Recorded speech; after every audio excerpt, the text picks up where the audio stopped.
Changes to the agenda? I move we approve the agenda as presented. Second. Motion is second to approve the agenda as presented. All in favor, say aye. Aye. Opposed, same sign. Have everyone had a chance to go over the minutes from the previous meeting? Any additions or changes to that? I move we approve the minutes as presented. Second. Motion is second to approve the minutes as presented. All in favor, say aye. Aye. Opposed, same sign. Good morning, everybody. Morning. All right, we'll just move right on into reports. Doug, morning. Morning, gentlemen. I do have a couple action items for you today. Both of these are budget items. The first being the replacement of truck 302. This is the second go around for this truck. We did approve replacing that truck back in the spring of 2021. But unfortunate circumstances, the dealer was forced to cancel our order, so we had to rebid that truck. We did send out bids and received a total of 5 bids.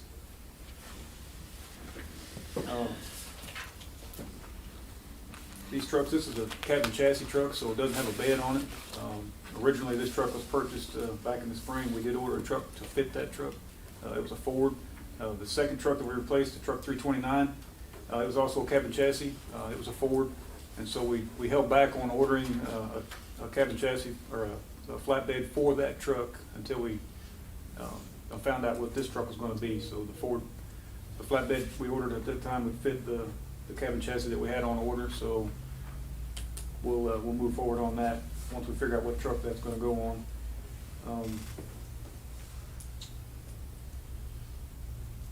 I guess my recommendation is for a motion to accept the bid from WK for a 2023 Chevrolet 3500 for a total of $52,287, with the option to purchase from WK a 2023 GMC 3500 for a total of $53,355 in the event that the Chevrolet 3500 cannot be located.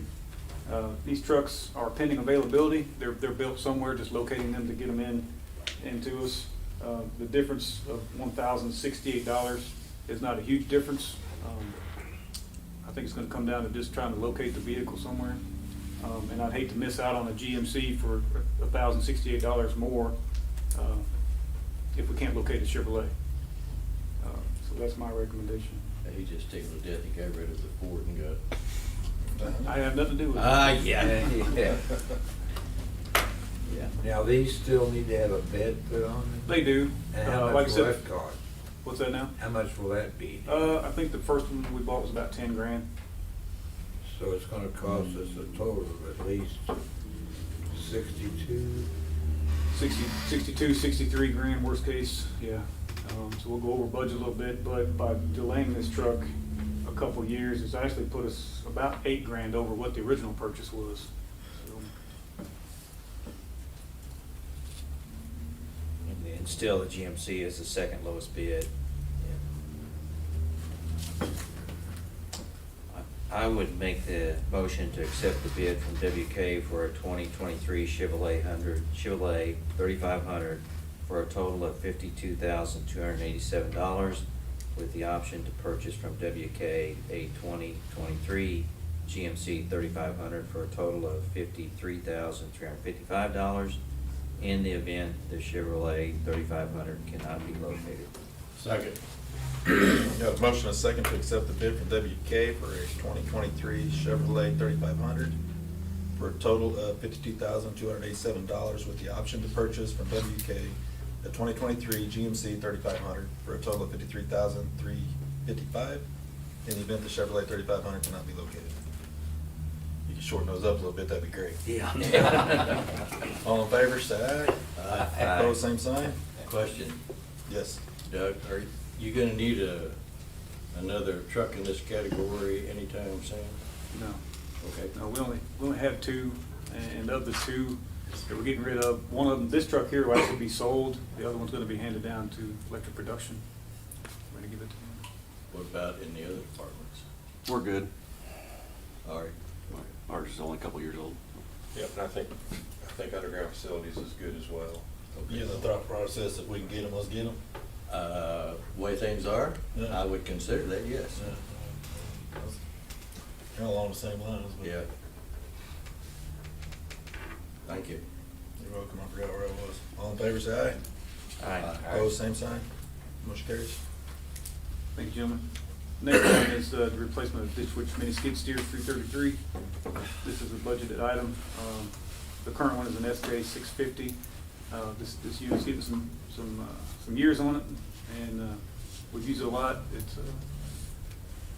definitely important when we're working in backyards, putting overhead and underground. So we'd like to keep this unit. It is a smaller one that'll go in through a 36-inch gate, and has all the attachments and everything. So we'd like to keep that unit as a spare and a backup.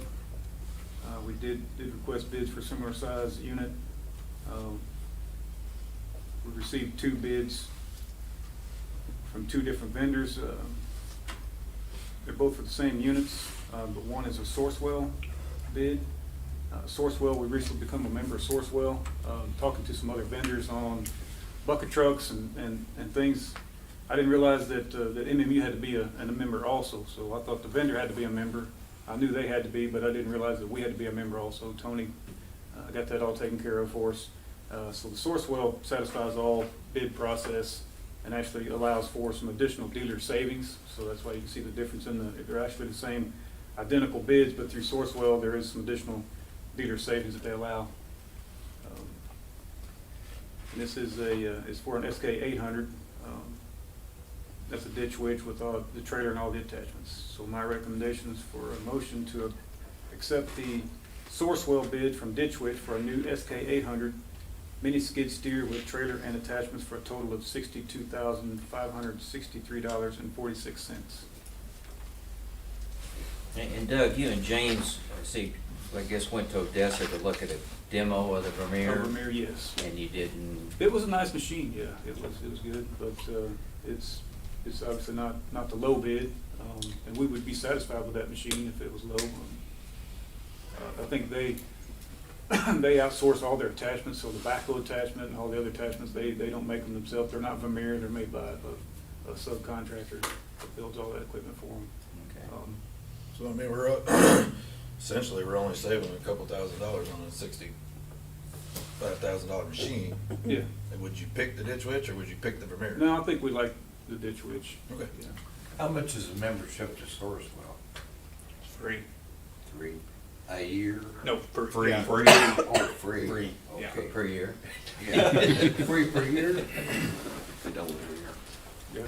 I move we accept the Sourcewell bid from Ditch Witch for a new SK 800 mini skidster with trailer and attachments for a total of $62,563.46. I'll second. Motion to accept the bid from Sourcewell bid for ditch witch for a new SK 800 mini skid steer with trailer and attachments for a total of $62,563.46. All in favor, say aye. Aye. All opposed, same sign. Motion carries. Thank you, gentlemen. A couple updates, mining one, transformer tap changer repairs. The crew did mobilize, they traveled Monday, mobilized Tuesday. The weather and things kind of held them back. They finally got all their equipment in place yesterday with the tanker truck and the processing rig to start pulling oil out of that the whole transformer so they can regasket the transformer and make the tap changer repairs. So all the personnel are here, all the parts are here. They're actually hitting the ground running this morning as we speak, so should be making progress on that. That crew is here until that transformer is complete and energized, so we're gonna work all weekend if we have to. We'll assist them whatever they need us to do. But I anticipate that going well. At least they're here and we're moving forward, so hopefully by this time next week we'll be back in service. The Miami 2 tap changer repairs that we had to have a crew come in the second time because of the bent interrupter. Yeah. That company has sent me an email yesterday that will be at no charge, so they took care of that for us. Evidently, they must have found something, an error that they had on their side on the interrupter itself. So actually, there were some upgrades done at that time with some of the monitoring system and the fiber optic, and they did some upgrades at that time, so we got that for free. So You're just gonna replace it with a new one? We did. The interrupter. We did replace it with a new one, yeah, and then they took the old one back, evaluated it, and figured out there must have been something wrong on their end, they shouldn't have sent it out, so that's what caused the failure, so they didn't charge us. Other than that, I don't have anything else, unless you have any questions. Woodpeckers tore that pole up pretty good. It did, yeah, the 110-foot pole there south of 20, south of West Sub, and kind of the ditch there, and they eated it up pretty good. So I managed to get some contractor quotes, talked to him yesterday on getting some of that repaired. So. Can you put metal on the top of them or anything? To keep the woodpeckers off? Yeah, there's a wrap that you put around it. We tried a couple different things. It's like, one wrap we used looked like an expanded metal, but it was actually plastic. Found out that didn't work real well, because it actually gave them something to attach to. They could get a hold of it, and it kind of got brittle after it got old. But they actually make some other stuff. It's a real slick wrap that we plan on wrapping it after we patch the holes. And the stuff that we're planning on using, it's made, I forget who makes the product, but it's a two-part, and it actually restores the pole to its original strength and everything. So once they get that filled up, and then wrap it, we should be good to go. So. You'd think a woodpecker wouldn't last long if there's any creosote in that pole. Don't use creosote in it. No, they don't? No, yeah, creosote's been out for 30 years, I think. Well, that shows where I am. Yeah. No, the creosote poles that are around still are pretty hard. I think a woodpecker probably bend his beak trying to punch a hole in one of those. Any other questions for Doug? Yeah, Doug, I don't know if this is your crew or not, somebody was doing some work on South Odell along that tree line, right when you go into the stone edge. And I didn't know if it was underground or if it was Cody? Yeah, it was underground. There was a main break there. a main break. Mhm.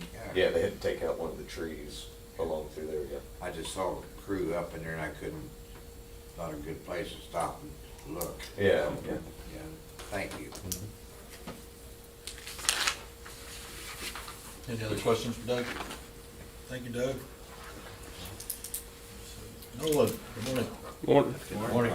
I do have an action item this morning on the waste aeration blower replacements. It is a budgeted item. These pieces of equipment were original to the 93 project. They supply air to our sludge holding basins before it goes into the filter building. We've actually done some work. We've had those motors rebuilt several times in the last few years, so we are looking to just replace those. So my recommendation is a motion to request bids for 2 new aeration blowers, including installation.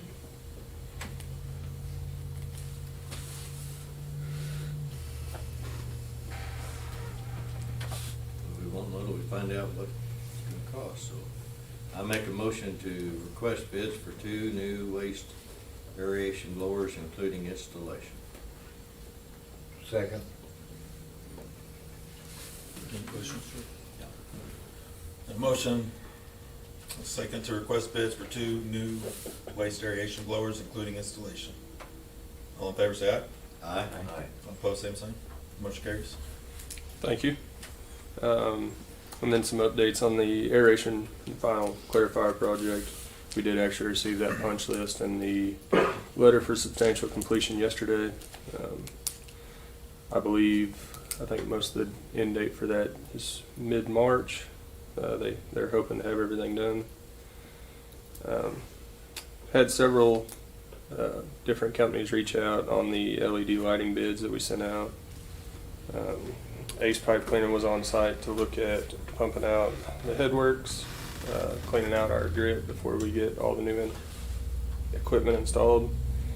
And we've actually had three different contractors on site looking at the north aeration basin, looking at pumping those solids out of there and getting rid of them. Another one is tentatively scheduled to be here this afternoon or in the morning. So that's all I have, unless you guys have any questions. Nice to hear some people want to work for a change. Yeah. Anything there, though? Any other questions for Nolan? Thank you, Nolan. Tony? Morning. Morning. Have an action item there. Back in November, when the auditors are here, it was determined that we'd spent over $750,000 on the grant, between the grant and the flood on the FEMA. So back then it was determined that we would probably have to do a Yellow Book audit, which is required.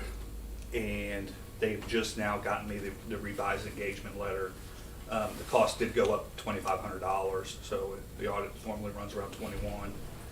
This, they raised it to 23.5, just kind of a formality. We'll need the board president to sign the new engagement letter.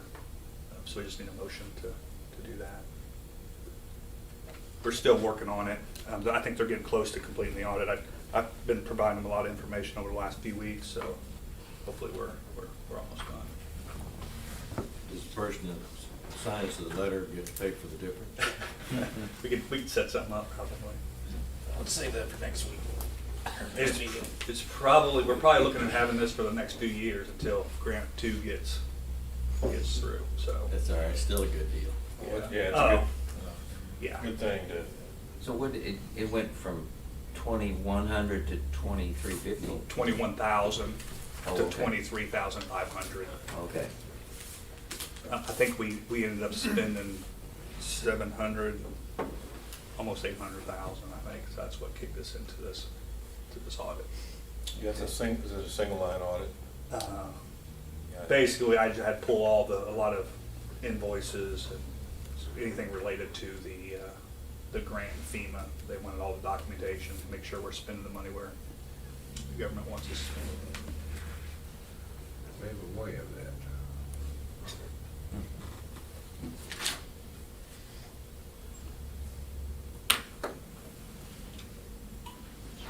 I move to authorize the board president to sign the revised letter of understanding for the September 30th, 2022 audit with Green, Cordy, and Chitwood. A second. Motion is second to authorize the board president to sign the revised letter of understanding for the September 30th, 2022 audit with Gurney, Court, and Chitwood. All in favor, say aye. Aye. All opposed, same sign. Motion carries. Thank you, gentlemen. Thank you. Not much there. Been spending a lot of time on time of use, gathering information for that. Other than that, happy to answer any questions.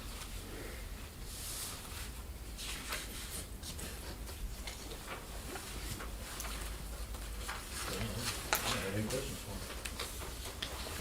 Any questions for Tony? Thank you, Tony. Jared, good morning. Morning. Morning. The last of the genset breakers came in early this week, and the electricians got those switched around, so all 3 of those breakers are back in their original units. Did receive the second quote for the 10 and 11 circ water pumps. The first quote was $26,184, the second one was $26,868. And there's about a 13-week lead time for those repairs to be done. And looking at that, that's gonna put us right at the beginning of summer. The original plan was to pull the other 2 pumps out right away and send those off. With it being in the summertime, I think I'd like to wait till fall to pull those other 2, so we're not going through the middle of summer with being down 2 pumps. So I think we're gonna try and do that. The pumps were in pretty bad shape, and I've been talking to a few different people to maybe try and get us some help on some water treatment. Pictures of the pump? What are those pictures of the pump? Yeah, both those are the pumps. Couldn't even tell if they were. Yeah, they were pretty bad. So I got some people looking into options for water treatment for us. We always used GE in the past. Once the steam units went away, GE kind of went away with them. And we haven't really had a lot of help with water treatment since then. So I think that'd be beneficial for those units to try and get something done there. Also, I guess just one comment, because I think we thought the first pump was gonna be the most severe, but it looks like based on the quote, that second pump wasn't any different. Second one was a little bit higher, And yeah. we're probably gonna exceed that $80,000 budget, I would say probably so. probably close to maybe over 20,000. Yep. Okay. Yep. Then the electricians finished up some of our lighting in the shop. We really appreciate that. That made a huge difference for us. And that's about all I have, unless you got any questions.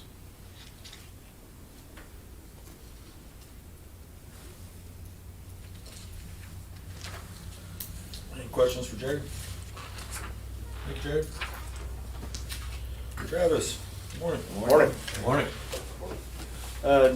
Not a whole lot else to add, other than what's in the packet, but I'd be happy to answer questions if you have any.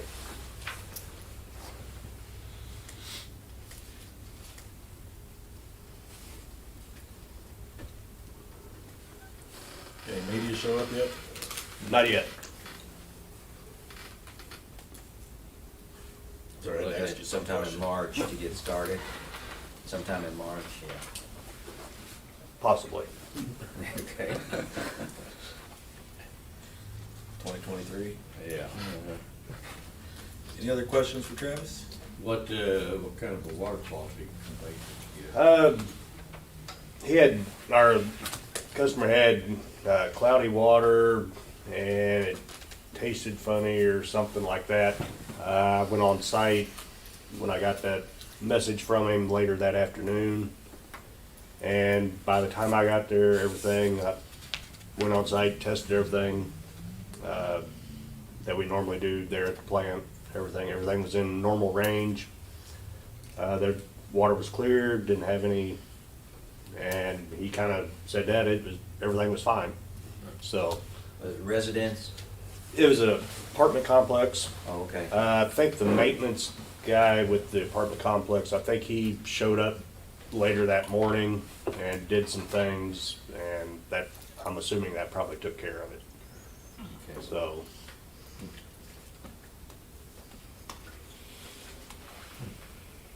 and it seemed like he was pleased and showed up and tested everything right there in front of him and gave him the test results. And Yeah, thanks for following up. Yeah.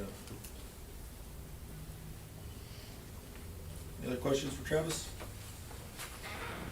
Thank you, Travis. Cody, morning. Morning. I really don't have anything to add, other than the 8-inch main repair we kind of touched on there a few minutes ago at South Odell, just north of Country Club Drive, that crews repaired. They did have to take out one of the pine trees there along the road, but that's about all I have, unless you guys have any questions. I saw an AT&T truck in the alley yesterday. Is there, where we did the sewer replacement? Mhm. They're doing some. I don't think there was any lines that had been hit through there. Yeah. Maybe it's just looking for a place to park. Yeah, okay. I know they had trouble with the AT&T lines through there. Yeah, Thank you for your time. maybe.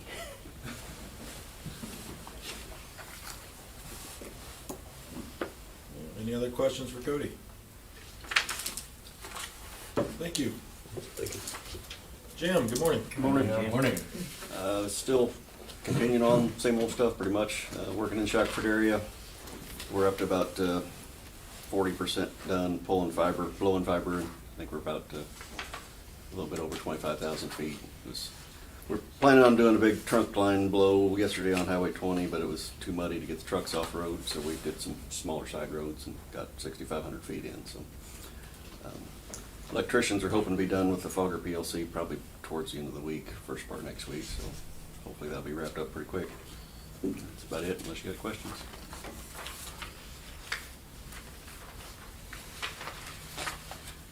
Everything just moving along? Yeah, it'd be nice to be a little bit drier on top, but I feel like though we've had a pretty good winter. for yeah, it's Getting been some stuff done. It's been nice this winter so far, so, but yeah, this time of year is gonna be muddy a lot, and have to find the dry enough days to get some digging done, or whatever you need to do.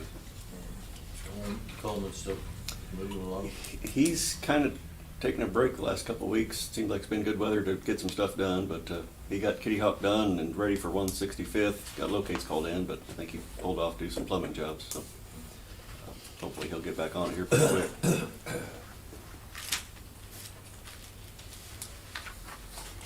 Any other questions for Jim? Thank you, Jim. Megan, good morning. Morning. Morning, Meg. I'm not gonna add anything to what's in your packet. I'd be happy to answer questions.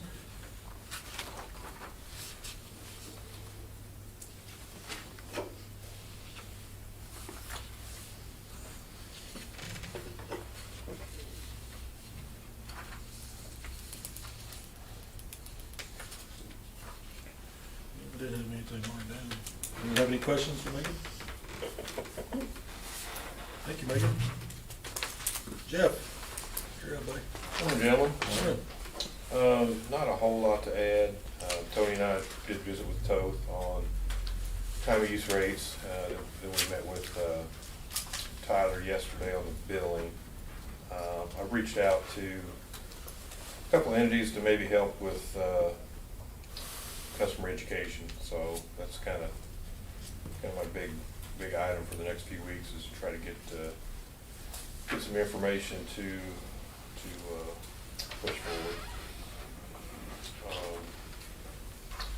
Under miscellaneous, MMU annual report, I think we're about done with that. That should be in the next board packet. And I'm scheduled to present that. I got with Julie at the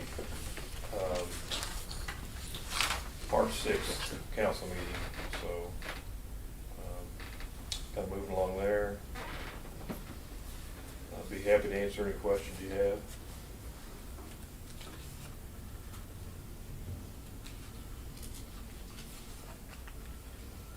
Thing that's going all right with the city recycling picking up and.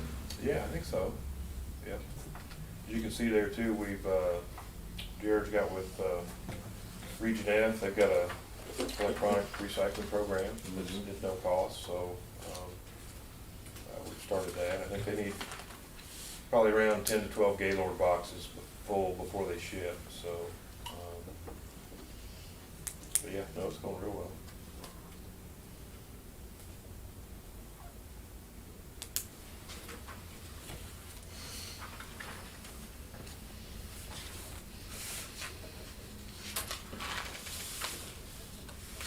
Any other questions for Jeff? Move on to cash disbursements.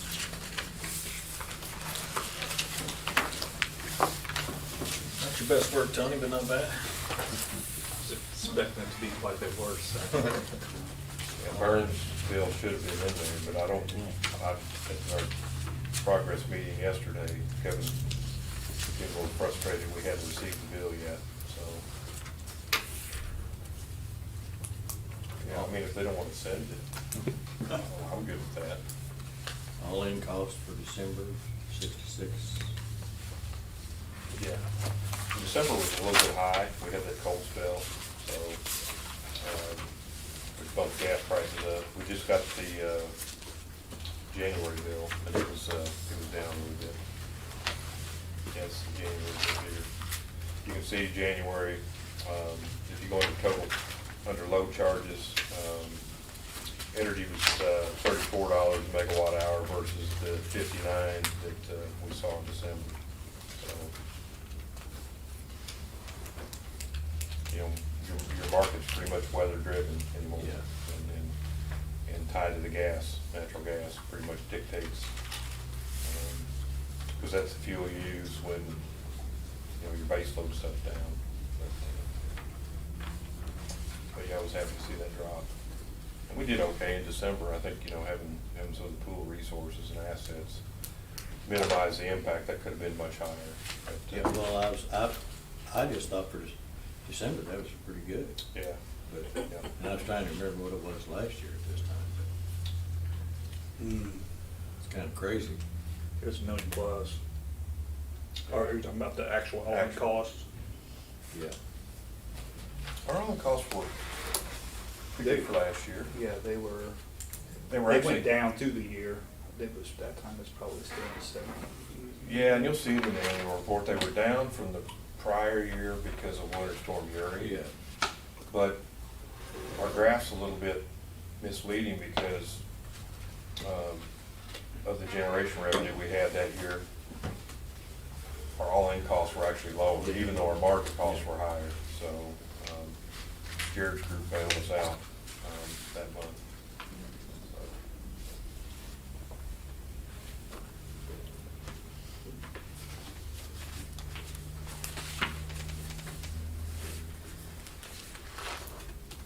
And you can see on that chart, I think there was a low of 26.97 and a high of 95. That's all on the Monday. So you got our ending 2 and our ending 18. You can kind of see how that market fluctuates. It's if you could store it, you buy it all at 2 o'clock in the morning and sell it all at 6 o'clock in the afternoon. I'd make a motion to approve cash disbursements as presented. Second? Motion is second to approve cash disbursements as presented. All in favor, say aye. Aye. Opposed, same sign. Do you have any other business? I just wanted to mention that on December the 7th, our economics subcommittee, Steve and I met with Councilman Leon Thompson, Perkins, Ashford, and Green. And we had a good meeting, good discussion.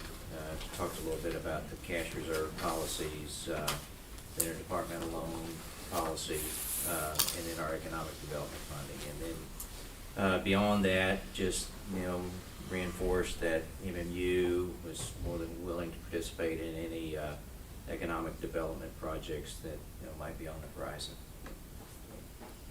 Overall, good session. Thank you. There's no other business. Our next regular board meeting will be Thursday, March 2nd, 2023. I will be gone. You good? March 2nd, yeah. Want me to text you?